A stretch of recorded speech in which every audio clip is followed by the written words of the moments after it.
my Cancer. Wow. Your December reading. Welcome. Sagittarius season, holiday season. For those of you who may feel alone or spending time alone this season, maybe you can reach out to someone who, or put yourself out there in a way where you can receive what it is that you may be needing at this time. All information to work with me one-on-one is below. Cards already fell out, so that's why I stopped shuffling. And the extended version of this reading, so this is the general. We get way more in depth into the second part, which is in the first link below on Patreon. So if you need that, you can find that everything below. And we'll begin. Ace of Cups, but not without the Ten of Wands. No. This season will set your sights on what's possible. You may feel empowered in a way. Hold on one second.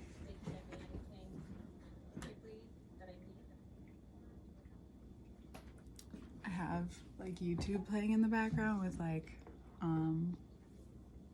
jazzy music. So we had an ad. Sorry about that.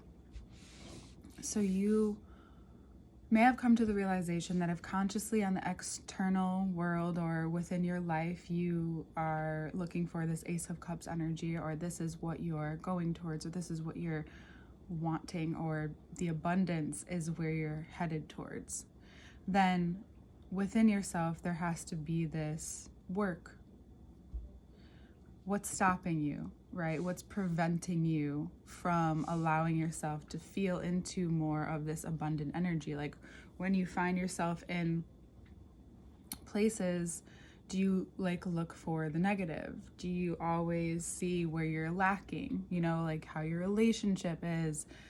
Totally get it. And yet you have so much direction, so much power. Especially from last season, we talked about a lot, and any form of overfloweth is making its way into your life. Then of course there will be some things that come up against what could bring you out of that flow, right? So what you may have learned or gathered at this time is that you can really, because they're both kind of like 10 is pushing this way and the 7 is going this way but looking back. So but in the reading it's like he's looking forward. So it's like you have your head down but you're still kind of maybe 1 foot out the door, 1 foot in the past. And they're both kind of away from a scenery that has like, this one has tents, this one has a building. There's something about what you now understand and know, and if you can speak to that, give that part of yourself an outlet. It could be where the resistance have lied, or maybe it's something you just haven't thought about yet, right? And so there's this ability to do that and then give yourself a moment. There may be some vulnerability that comes up, but also there's something that's been maybe hiding in the shadows, of course. And from the 7 of Swords to the 4 of Swords, it's what you couldn't see yet. Because if you're taking action and moving on from something, even if it's a certain thought or way of moving throughout your life or thought process, whatever that is, then eventually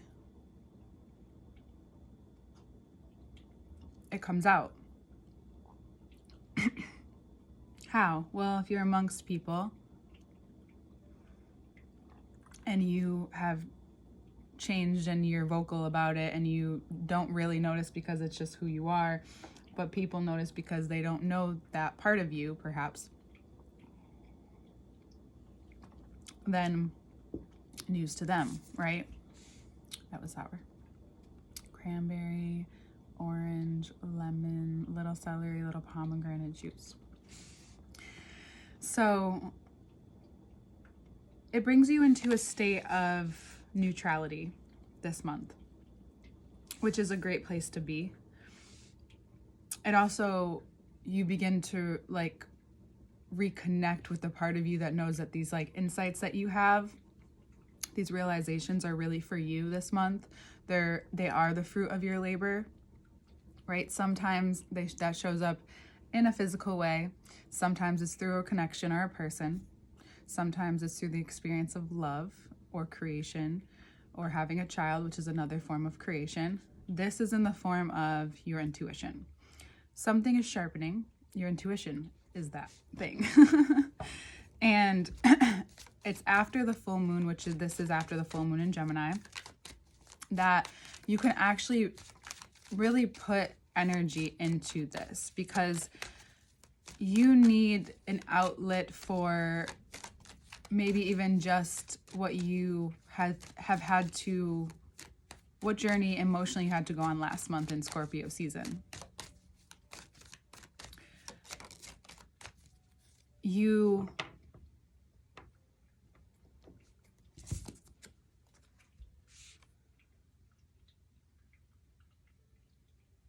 may have a tendency to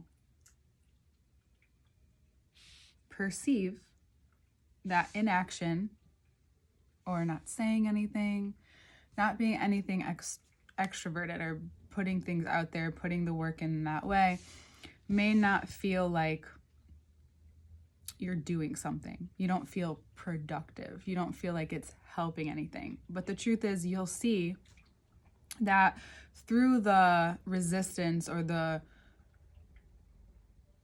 friction, I just really like that word, through the friction of sitting with what your needs are, right? Vocalizing perhaps those needs after countless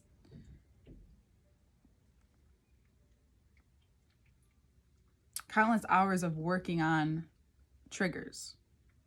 I'm being a lot more intentional with how I say things, because I realize things can come out quickly and then I have to backtrack. It's a process that I have to go through, but it's also will clear things up a little. So thank you for your patience. You vocalize these things, these needs, and then you have a moment where you wait for it. And there's a time where sometimes we want to control the time, right? We want to control when we get it. We want to control how. Maybe that's something you feel. Maybe that's something you're processing. But going through that brings a sense of peace to your mind afterwards. At first, it sucks, right? First, it's not really like what you are, from 9 of Swords to 9 of Cups. You find this distance, which could also be a healthy form of disassociation. You find this distance between, it doesn't even have to be disassociation. It could just be integration. You find this integrative space that you can come in and out of. This neutral space where you realize that through this process of opening up in a different way and maybe turning away from a lot of ideals or ways of being with those ideas and ideals, being in this or in a career. Maybe you want to try something new or work somewhere different. Or you don't necessarily want to change careers. Well, it's taking what you've learned, because what happens is, and this is for anyone, is that for the person who like so wants to get out of their hometown and they really want to fly, or they want to go to a big city and they're so drawn to that, or something's going on in their life and they're the transient type, so they just want to pick up and move instead of facing what's really why they want to move. Normally, if you move, you end up attracting all that anyway, those experiences. And then all of a sudden you have a West Coast version of your East Coast life. And it's nothing different and nothing changes. And you're like, but I like moved. It's like, yeah, but you didn't move through. You moved, but moving through your life is moving through the experience of being yourself.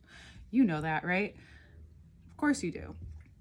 But in this particular instance, if you're needing a reminder, this is your reminder, is that you can, this high priestess space is you tapping into the space where, you know, you weave in and out of the extremities, but this overthinking, where overthinking becomes, okay, what if I don't judge this? This is very meditative way of thinking, way of thought. What if I don't judge this? What if I can sit with what is? Because the Ace of Cups is the conscious thought. That's the inspiration, perhaps, the motivation. And you're at this 9. And the beautiful thing is that this cup comes in on this cloud hand, so it's not really on anything, right? So it's being willing to be unattached to the how something comes to you in this time. And if you go looking for it, you probably won't find it. But where you'll find the relief is going through. Why it is that you need to know how whatever you want to happen is going to happen.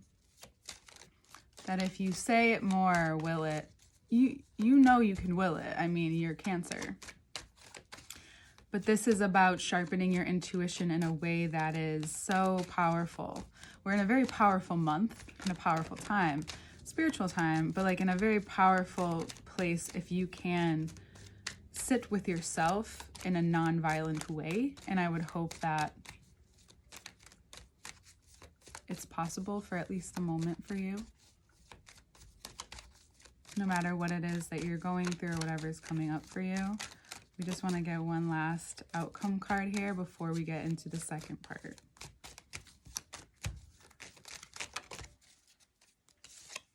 Bottom of the deck. I was hoping it was only going to be like one last card, and it is.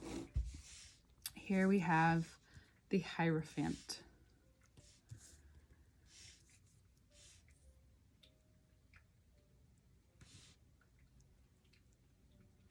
You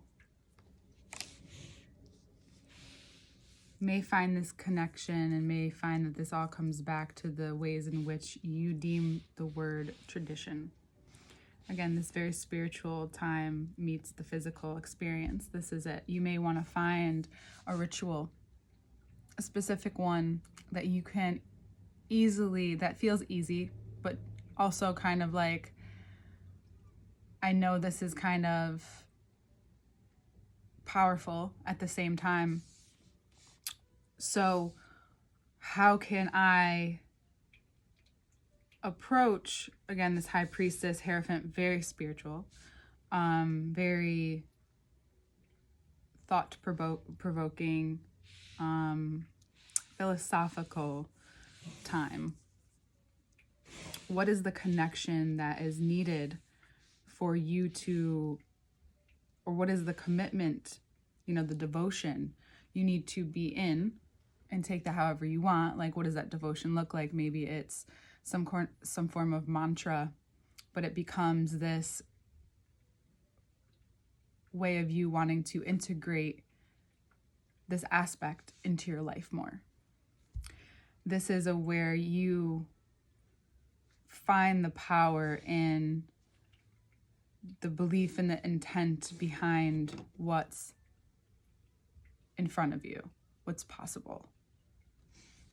And we are all having blind spots, bottom of the deck this month. And it's a blind spot because we have Jupiter and Taurus here as well. That the fortuitous aspects of your life at this point, in this moment in your life, has to do with your intuitive power and how you bring that into how you go about nurturing your experience. So if something's coming up, maybe asking like, well, how do I now nurture this if it's not the same as it was before? And giving yourself the space, the grace, and the patience to walk yourself through it. All right, Cancer, happy holidays, and we'll see you in the extended right away. It's in the link below.